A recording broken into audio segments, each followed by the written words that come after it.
Rajkot crime બ્રાન્ચે બેવડી હત્યામાં 12 વર્ષથી ફરાર આરોપીને ઉત્તર પ્રદેશના ગાઝિયાબાદમાંથી ધરપકડ કરી, જેના આરોપી પવન ઉર્ફે પ્રવીણ શર્માની ધરપકડ કરી રાજકોટ લાવ્યા હતા। રાજકોટના કોઠારીયા રોડ પરના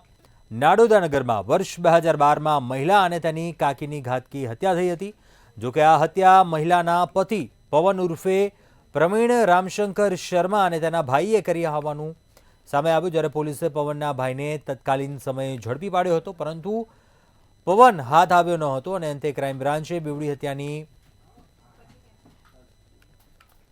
પવનને દબોચી લઈ કાયદેસરની કાર્યવાહી હાથ ધરી છે।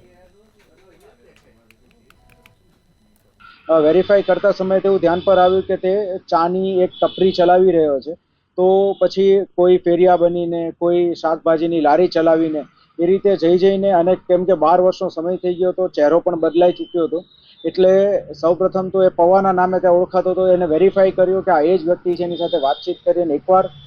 4 દિવસ આ બધું રેકી કર્યા બાદ કન્ફર્મ થયું કે આ વ્યક્તિ એ જ છે, ત્યારબાદ તુરંત જ તેની ધરપકડ કરીને કાયદેસરની કાર્યવાહી હાથ ધરવામાં આવે છે।